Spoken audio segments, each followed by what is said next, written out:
Hello everyone, welcome to NIOS English Academy.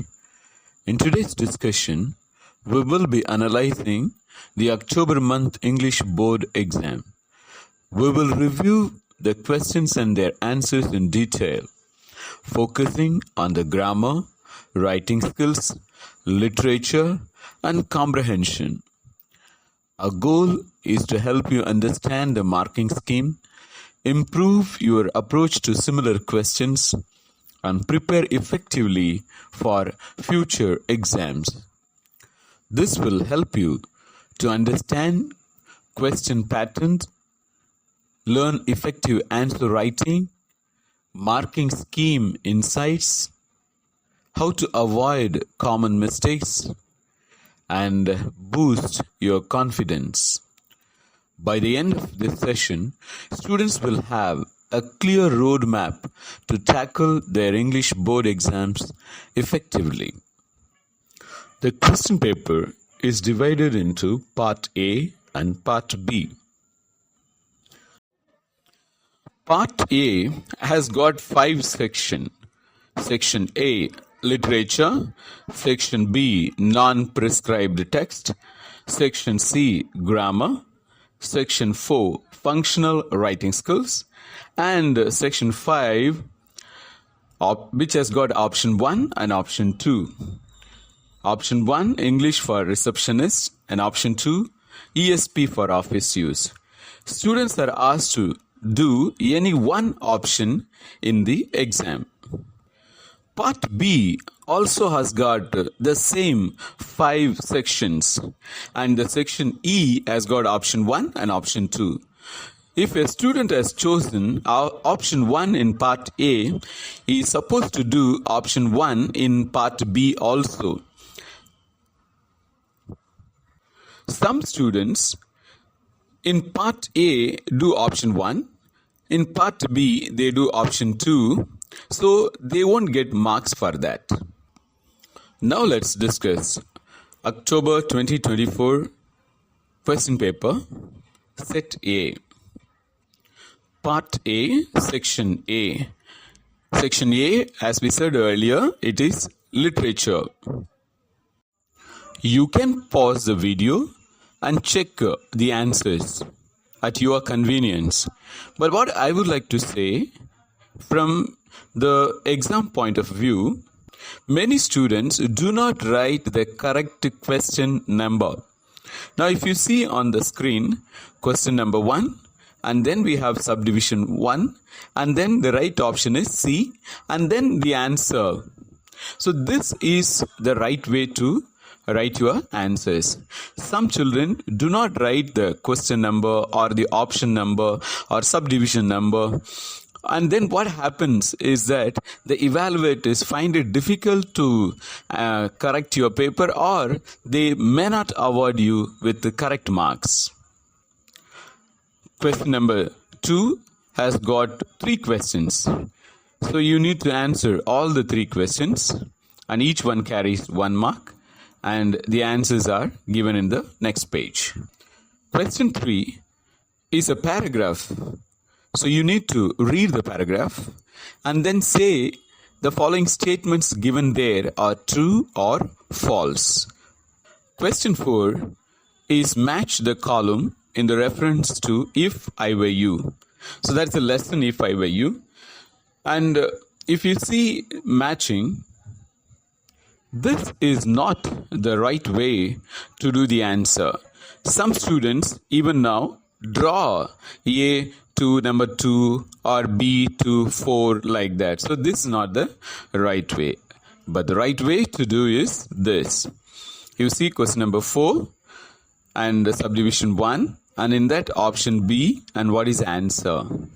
So also 2, and the answer is A, and then you write the answer.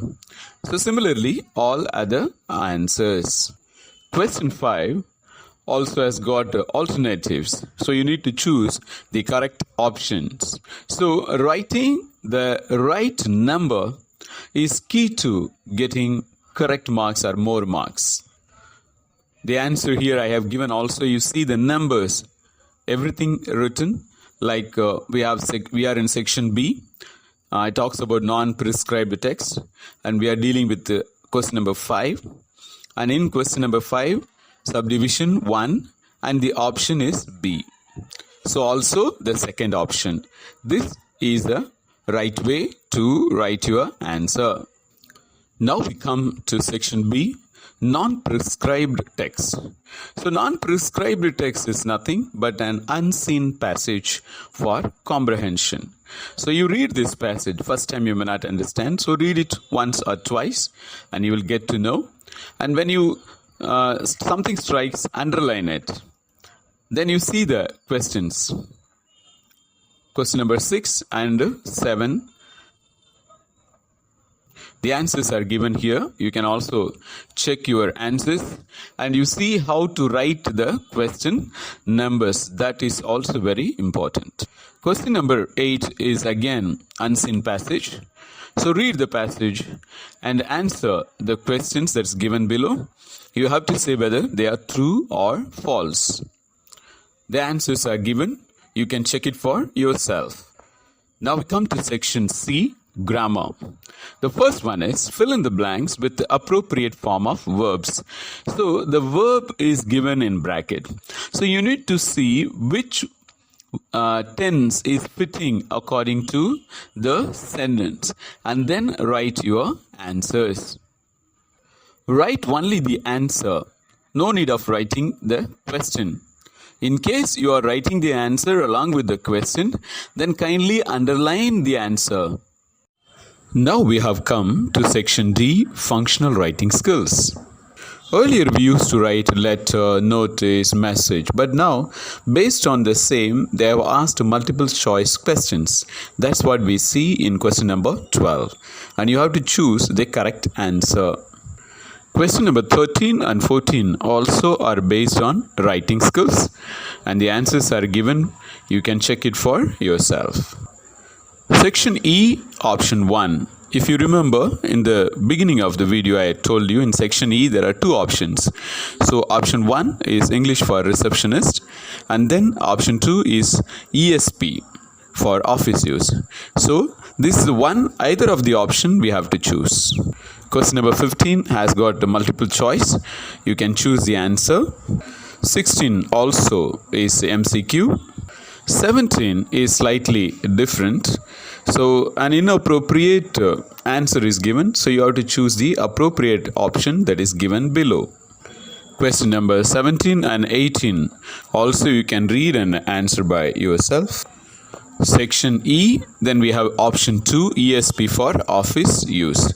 So remember, don't make the mistake of writing answer for both the option. Okay, so that's not required. So now we have come to part B. Section A is a prescribed text. So we have questions from poem.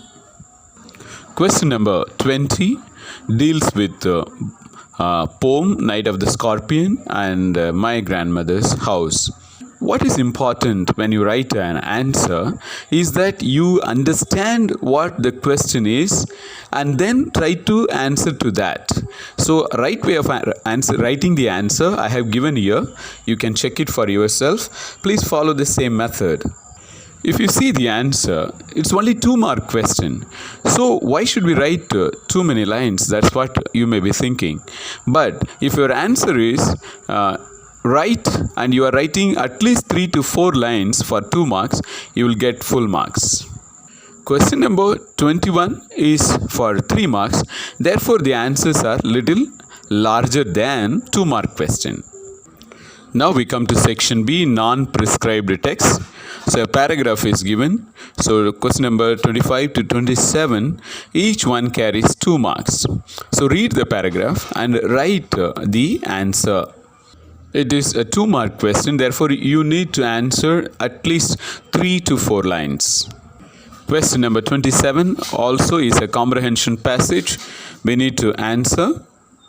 Question number 30, you need to find a similar word in meaning given in the paragraph. Some children write the answer for that. Not correct. You need to choose one word.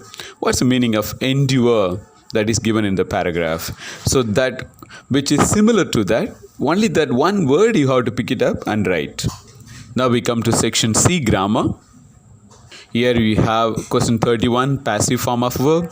Question 2, direct indirect. And question 33 is about connecting two sentences with a given word. Now, connecting two sentences, you make it one sentence. Therefore, in between, you will not be using full stop. So, start a sentence and end the sentence. The full stop should come only at the end. The answer is given. You can see it for yourself. Now, we come back to section D, functional writing skills. So, there are two questions. You have to choose any one of them. So, first is make a summary. How to make a summary? Read the paragraph. The format is given here. So you see a title and then 1/3 of the given words. So if 10 lines are there, so you will be writing summary as only 3 lines. So your summary should be brief, not too long. Question 34, section 2, it is note making. So, note making has got a very particular format. It's very easy to follow. You can see the answers here. So, in this way only you have to write. After note making, you also have to write key to abbreviations. So, 4 keys and 2 symbols. Total 6. Then question number 35. So, write your experience of traveling. Your experience of going to the railway station to book a reservation for your journey. Though it carries 2 marks, the suitable format would be write a title and write at least 4 to 5 lines of your experience. Then you get full marks. Now we come to question number 36. It's a letter to the editor. The format and how to write the answer is given. You check it for yourself. 36, question number 2, is also a formal letter to the principal. The answer is given. You check the format and the content, read it again and again and write it correctly. Section E, option 1, English for receptionist. Question number 37 has got 2 subdivision and then each one carries 1 mark. So you see the answer. And we come to a very important question. It has got 4 marks actually, question number 38. So if you see, there are 2 questions are there in 38. One is, say a customer has bought a washing machine, it's not working. He has called for rectification. So here, what is expected of you is to prepare a conversation. So 4 marks are there. At least 4 to 8 dialogues should be there. And the dialogue should be pertaining to the question that is given. In question number 38 and 2, if you see, they are clearly given, prepare the conversation. So I have prepared a conversation for you. Read it at your space and then write it. You got 4 marks for this. Then question number 39 is message writing. Answer is given. Please check it. And what is important is the format. So the answer should be given in a box. I hope this video was very useful to you. Please share and subscribe. Thank you.